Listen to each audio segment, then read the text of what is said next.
Je vous présente un nouveau tutoriel sur Ciel Gestion Commerciale 2017 sur ce que l'on appelle les options du menu liste. Lorsque vous démarrez sur Ciel Gestion Commerciale, je vous invite dans un premier temps à bien faire l'analyse de votre activité par rapport à vos familles clients, famille articles et famille fournisseurs, puisqu'après effectivement lorsque vous commencez à mettre en place Ciel Gestion Commerciale, c'est assez astreignant au bout de 2-3 mois. Si vous vous rendez compte que la façon dont vous avez créé les articles, les clients ou les fournisseurs, ça vous convient pas, et bien en fait tout ça c'est pas rétroactif. Donc si vous devez remettre en place après, et bien je dirais toutes vos familles, tout le paramétrage des tables que l'on va voir, c'est vraiment intéressant de bien y réfléchir au début avant vraiment de vous lancer, je dirais, sur le produit. Il faut faire également attention lorsque vous démarrez sur Ciel Gestion Commerciale que vous ne soyez pas ici en menu découverte, parce qu'en fait si je passe en menu découverte, je vais faire exprès. Voilà, et bien dans le menu liste, voilà, vous avez le minimum. Alors que en fait, c'est le plus important. C'est vraiment ce que l'on va voir, hein, je dirais, dans les étapes lorsqu'on démarre sur Ciel Gestion Commerciale, c'est de démarrer dans le menu liste et de commencer vers le bas. Sauf qu'ici, on a le minimum, alors qu'en fait, lorsqu'on passe en menu standard, vous allez voir, dès que je clique dans le menu, voilà, vous voyez ici, c'est beaucoup plus complet et il faut vraiment que vous ayez accès à toutes ces options, et il y a vraiment une philosophie de démarrage lorsqu'on est sur Ciel Gestion Commerciale, c'est de commencer par le menu liste, de partir vers le bas et on remonte. Donc on va voir plusieurs tutoriels par rapport au paramétrage du menu liste, et effectivement on va commencer par les autres listes. Dans les autres listes, il y a déjà des tables à pré-paramétrer. C'est pour ça qu'en fait, eh bien, effectivement, c'est intéressant de bien réfléchir au démarrage de votre dossier, puisque dans un premier temps, vous avez, admettons par exemple, des catégories d'articles. Donc là, je suis dans le menu exemple. C'est fait exprès pour vous donner des idées. Donc là, mettons, je suis dans une activité informatique. Et bien dans le menu article, mettons, je suis un revendeur informatique. Et bien, je vais créer des catégories articles comme ordinateur, logiciel, écran. Comme ça, quand on va créer des articles, et bien en fait, je vais retrouver ces catégories. Alors les catégories, c'est un peu comme les familles. Donc si au niveau des familles articles, vous n'en avez pas assez, eh bien pensez aux catégories. Donc ça, c'est un premier exemple. Ensuite, vous avez les libellés tarifs. Donc là, pareil, ça, on va le retrouver au niveau des articles. Donc d'où l'intérêt de bien réfléchir à votre activité, puisque là, mettons, eh bien, si vous avez plusieurs types de tarifs, eh bien, dans les autres listes, dans tout ce qui est libellé tarifs, ici, vous voyez, mettons, le 1, le 2 et le 3, on a créé, mettons, tarif grossiste, tarif hypermarché, tarif particulier. Comme ça, vous verrez qu'après, lorsqu'on est dans les articles, on va retrouver ces catégories, et en fonction des fiches clients, on va affecter après un tarif grossiste, tarif hypermarché par exemple, et tarif spécial. Et bien après, il ira chercher par défaut le tarif approprié. Donc c'est pour ça que ici, libellé tarif, c'est intéressant d'y réfléchir. Pareil pour les familles fournisseurs. Donc là, peut-être qu'en fonction de vos fournisseurs, vous avez différentes familles, et vous avez la même chose dans famille client. Donc là, c'est vraiment intéressant, puisque en fait, au niveau des familles clients, ça vous donnera des statistiques de chiffre d'affaires tous les mois en fonction des familles ici que vous avez créées. Donc c'est pour ça qu'il faut bien le réfléchir. Ensuite, alors après, rassurez-vous, hein, on va y revenir hein, quand on va avancer dans le produit, mais par défaut, au minimum, eh bien, vous allez avoir famille client, famille fournisseur, libellé tarif si vous avez un tarif spécifique en fonction des catégories clients, des catégories d'articles, unités, c'est les unités de vente. Donc là, il y a ça par défaut. On peut en créer d'autres. Hein, vous voyez, donc ici, voilà, ici, donc on pourrait créer mètre linéaire, par exemple.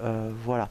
Donc ça, voilà. Après, type de paiement. Donc là, en principe, déjà, ils sont tous prévus. Alors, on verra après les modes de paiement. Hein, c'est différent. Là, c'est vraiment les types de paiement. Titre, en principe. Alors là, vous pouvez en rajouter. Donc là, effectivement, on peut rajouter des titres. Fonction, c'est par rapport donc au contact.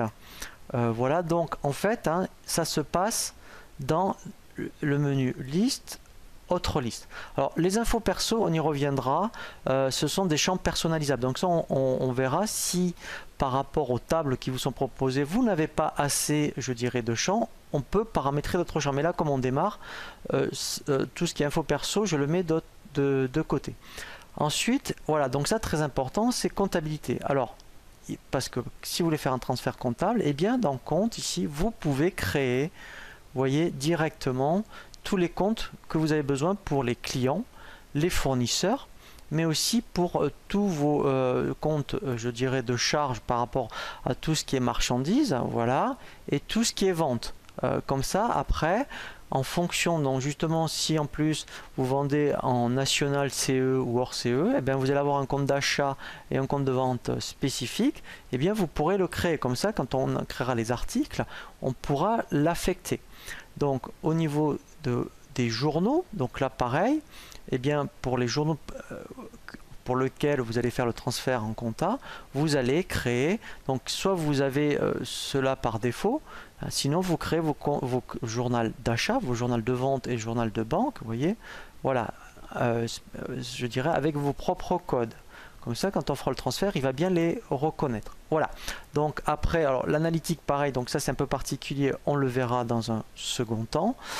Voilà, donc là, ensuite, après, on on donc nous verrons un tutoriel spécifique sur l'éco-participation. Donc lorsque on démarre sur Ciel Gestion Commerciale, une fois qu'on a vu les principales tables à paramétrer quand on dans un démarrage, dans autre liste, après effectivement c'est les modes de paiement. Donc là par défaut il y en a déjà quelques-uns de paramétrer. Je vais faire exprès donc d'en créer un surtout avec un paiement différé. Donc ça c'est vraiment très intéressant de le mettre en place dès le départ, puisqu'après vous pourrez l'affecter automatiquement à vos clients et fournisseurs. Donc là par exemple vous voyez chèque à 60 jours ou chèque à 30 jours fin de mois, ce n'est pas créé.